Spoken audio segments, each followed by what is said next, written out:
Hello दोस्तों, यह dictation debate 2 के लेसन नंबर 21 का है। यह डिक्टेशन 80 वर्ड पर मिनट का रहेगा। दोस्तों, अगर आप मेरे चैनल पर पहली बार आए हैं तो चैनल को लाइक करें, शेयर करें और सब्सक्राइब करके बेल आइकन ज़रूर दबाएं। तो चलिए दोस्तों, डिक्टेशन शुरू करते हैं।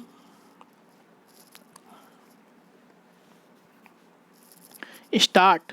महोदय, भारत जैसे बहुभाषा भाषी देश में जहां विभिन्न भाषा परिवारों की 1652 भाषाएं बोली जाती हों, अष्टम सूची के अनुसार भी देश की 18 प्रधान भाषाएं हों, खान पान, वेशभूषा, रीति रिवाज आदि की दृष्टि से भी एक प्रांत दूसरे प्रांत से बहुत भिन्न हो, वहाँ देश की अखंडता को बनाए रखने के लिए सबसे अधिक आवश्यक यह है कि संपूर्ण देश के नागरिकों का वैचारिक स्तर पर आदान प्रदान हो, सांस्कृतिक विनिमय हो, एक दूसरे को समझने सराहने की चेष्टा हो। जहाँ संपूर्ण देश की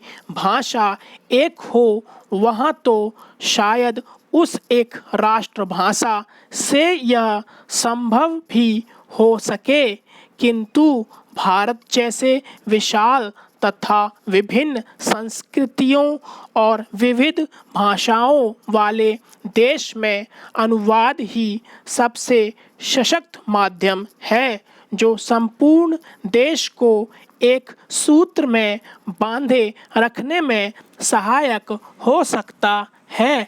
द्विभाषिकता का महत्व भारत में प्राचीन काल से रहा है।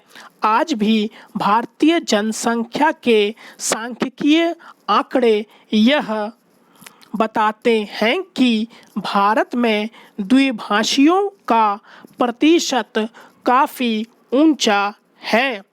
कहने की आवश्यकता नहीं कि सभी भारतवासी सामान्यतः हिंदी या निकटवर्ती प्रांत की भाषा को दूसरी भाषा के रूप में प्रयोग करते हैं। अहिंदी भाषियों के मध्य हिंदी का प्रचार शिक्षा, व्यवसाय, जनसंचार, फिल्म आदि कई कारणों से हुआ। द्विभाषिकता का महत्व रोजी रोटी तथा आत्म विकास या आत्म प्रचार से बढ़ता है। यह द्विभाषिकता अनुवाद की मूल भित्ति है।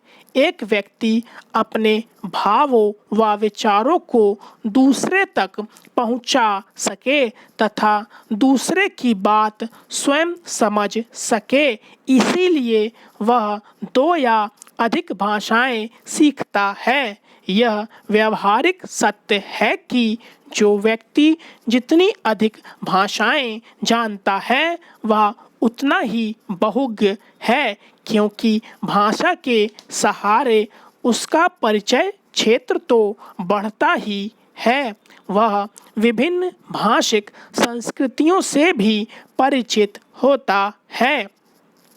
देश चाहे भौगोलिक दृष्टि से छोटा हो या बड़ा, शक्तिशाली हो या निर्बल, धनी हो या निर्धन, संश्लिष्ट अंतर्राष्ट्रीय राजनीतिक स्थिति को समझने के लिए दूसरे देशों की साहित्यिक, दार्शनिक, वैज्ञानिक स्थिति को समझने तथा उनसे लाभ उठाने के लिए उसे अनुवाद का सहारा लेना पड़ता है।